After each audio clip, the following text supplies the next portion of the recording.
ব্যাকলাইনে প্রতিপক্ষের চরম প্রেসিং, চারপাশে চাপের পাহাড়, কিন্তু মুখে কোনো দুশ্চিন্তার ছাপ নেই। বল পায়ে শান্ত শীতল, ঠিক যেন অভিজ্ঞ কোন ওস্তাদ। বলছিলাম ম্যানচেস্টার সিটির ডিফেন্সের তরুণ তুর্কি ব্রাজিলিয়ান সেন্সেশন ভিক্টর রাইসের কথা। ইন্টার মিলানের বিরুদ্ধে ম্যাচে সে যা দেখালো তা এক কথায় বলা যায় মাস্টার ক্লাস। চ্যাম্পিয়ন্স লিগ থেকে শুরু করে প্রিমিয়ার লিগ সব ট্রফি জেতার লড়াই বুক চিতিয়ে লড়াই করার সাহস যোগাচ্ছেন তরুণ এই ভিক্টর রাইস। একজন পিওর পজিশনাল সেন্টার ব্যাক, ঠিক কেমন হওয়া উচিত ইন্টার মিলানের বিরুদ্ধে নেমেই মুহূর্তে তা বুঝিয়ে দিলেন রাইস। সেকেন্ড হাফে সে মাঠে নামার পর ম্যানচেস্টার সিটির বল পজিশন গিয়ে দাঁড়ায় প্রায় 78%।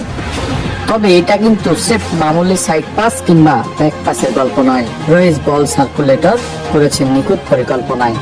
তার পা থেকে এসেছে 9টি ফাইনাল থার্ড পাস, সাথে চমৎকার সব ভার্টিক্যাল পাস।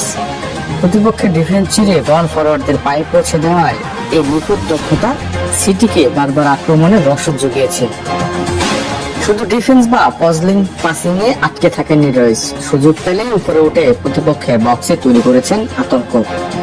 ম্যাচের মাঝেই দারুণ কিছু শট নেন তিনি, যার একটি তো সরাসরি প্রতিপক্ষের গোল পোস্টে গিয়ে আঘাত হানে।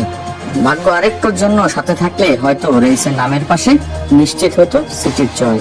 তবে জয় না আসলেও ম্যাচের আসল নায়ককে তা নিয়ে কোনো সন্দেহ ছিল না।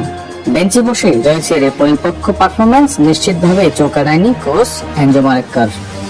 ব্যাকলাইনে এমন ঠান্ডা মাত্রায় পজিশনাল ফুটবলার যে কোনো কোচের জন্যই আশীর্বাদ। ধারণা করা হচ্ছে সামনের মৌসুমে সিটির মূল একাদশে নিয়মিত গেম টাইম পেয়ে যাচ্ছেন এই ব্রাজিলিয়ান ওয়ান্ডার কিড।